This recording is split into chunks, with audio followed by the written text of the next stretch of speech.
ನವರಾತ್ರಿಯಲ್ಲಿ ಈ ಕನಸುಗಳು ಬಿದ್ದರೆ ನಿಮ್ಮಷ್ಟು ಅದೃಷ್ಟವಂತರು ಬೇರೆ ಯಾರೂ ಇಲ್ಲ.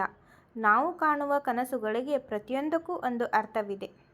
ಭವಿಷ್ಯದಲ್ಲಿ ನೀವು ಶ್ರೀಮಂತರಾಗುತ್ತೀರಿ ಎಂದು ಕೆಲವೊಂದು ಕನಸುಗಳು ಸೂಚಿಸುತ್ತವೆ ಎಂದು ಜ್ಯೋತಿಷಿಗಳು ಹೇಳುತ್ತಾರೆ.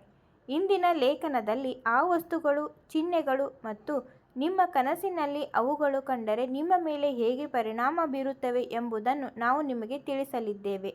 ಭವಿಷ್ಯದಲ್ಲಿ ನೀವು ಶ್ರೀಮಂತರಾಗುತ್ತೀರಿ ಎಂದು ಕೆಲವೊಂದು ಕನಸುಗಳು ಸೂಚಿಸುತ್ತವೆ ಎಂದು ಜ್ಯೋತಿಷಿಗಳು ಹೇಳುತ್ತಾರೆ. ಇಂದಿನ ಲೇಖನದಲ್ಲಿ ಆ ವಸ್ತುಗಳು, ಚಿಹ್ನೆಗಳು ಮತ್ತು ನಿಮ್ಮ ಕನಸಿನಲ್ಲಿ ಅವುಗಳು ಕಂಡರೆ ನಿಮ್ಮ ಮೇಲೆ ಹೇಗೆ ಪರಿಣಾಮ ಬೀರುತ್ತವೆ ಎಂಬುದನ್ನು ನಾವು ನಿಮಗೆ ತಿಳಿಸಲಿದ್ದೇವೆ. ಬನ್ನಿ ಹಾಗಾದರೆ ನೋಡೋಣ.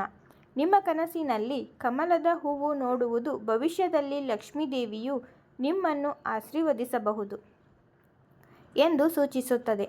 ಅದೇ ರೀತಿ ನೀವು ಶೀಘ್ರದಲ್ಲೇ ಬಹಳಷ್ಟು ಹಣವನ್ನು ಪಡೆಯಲಿದ್ದೀರಿ ಎಂದು ಹೇಳಲಾಗುತ್ತದೆ. ನಿಮ್ಮ ಕನಸಿನಲ್ಲಿ ಜೇನುಗೂಡು ಕಂಡರೆ ಅದು ತುಂಬ ಶುಭ ಸಂಕೇತವಾಗಿದೆ. ಜೇನುನೊಣ ಕಂಡರೆ ನಿಮ್ಮ ಜೀವನದಲ್ಲಿ ಬಹಳಷ್ಟು ಸಂತೋಷ ಇರುತ್ತದೆ ಎಂದರ್ಥ.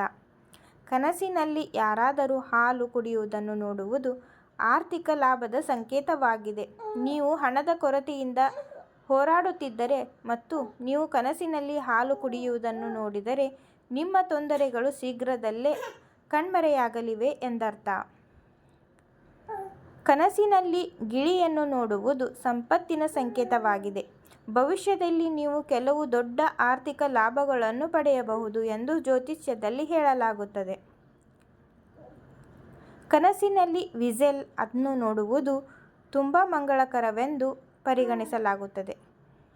ಶಾಸ್ತ್ರಗಳ ಪ್ರಕಾರ ನಿಮ್ಮ ಕನಸಲ್ಲಿ ಮುಂಗುಸಿಯನ್ನು ಕಂಡರೆ ಭವಿಷ್ಯದಲ್ಲಿ ನೀವು ಚಿನ್ನ ಮತ್ತು ವಜ್ರದ ಆಭರಣಗಳನ್ನು ಪಡೆಯುತ್ತೀರಿ ಎಂಬುದರ ಸಂಕೇತವಾಗಿದೆ. ಬಿಳಿ ಇರುವೆಗಳನ್ನು ನೋಡುವುದು ತುಂಬ ಶುಭ ಸಂಕೇತವಾಗಿದೆ.